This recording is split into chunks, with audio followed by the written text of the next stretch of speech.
Okay, so we've just been talking about the nervous system, and we talked about this idea that nerves send signals to and from the brain.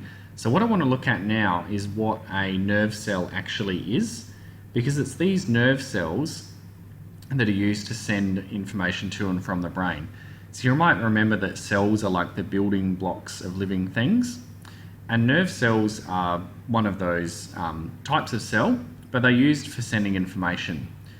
So if you can imagine, before I explain all the parts of the nerve cell, you can imagine to get an information from your brain at the top of the body, let's say to your hand, that's further down.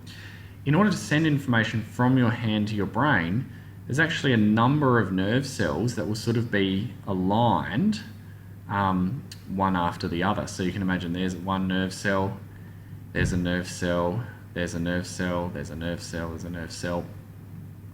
And they relay that information all the way along to get back to your brain. So this particular nerve cell is a motor neuron. So motor neurons are used to send information back to your muscles. So the other type are sensory neurons, but they're both very similar. So if we look at the different parts of the cell, first of all, up the top here, we've got these long sort of parts here, which are called dendrites, and they're used to receive information from the next cell in the line, so the information sort of comes in through the dendrites. Then here we've got the cell body, so this is the main sort of part of the cell. In the middle we've got the nucleus. You might remember that cells have got a nucleus, which is like their own little control center. And nerve cells have got those as well, just like every other cell in your body. And then if we look from here, this is the part that actually relays the information. It's kind of like a wire sending electricity, and that's what we call an axon. So the axon is the part the signal gets sent through. On the outside of the axon is this thing called a myelin sheath. The myelin sheath, if you think of the axon as a wire, the myelin sheath is kind of like the rubber or the plastic on the outside of a cable. It stops those signals from getting crossed with each other. Okay? And then in this case, down the bottom here, we've got the nerve endings.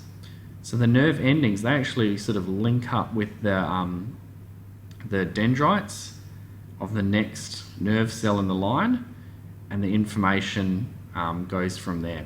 Or the nerve endings might hook up with muscle tissue and actually get that muscle to do something. Now, if we think about this little junction here, where information moves from one nerve cell to another, I want to look at that sort of close up, this little junction right here.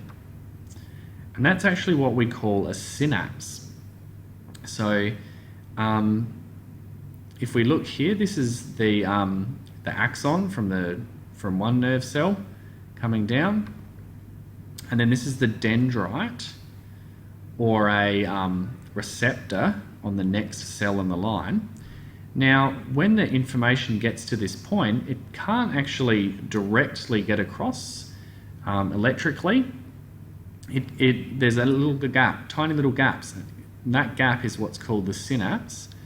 In order to cross that gap, your nerves use something called a neurotransmitter. Now, a neurotransmitter is a specific type of chemical for sending information from one nerve cell to another. Now, the amounts of those chemicals actually vary quite a bit, depending on what's going on in your body. And we'll learn a bit more about that in class, but in particular, things like drugs and alcohol will actually affect these neurotransmitters, and that's what can actually slow down your reflexes and affect your motor skills. Okay, that's it for this video.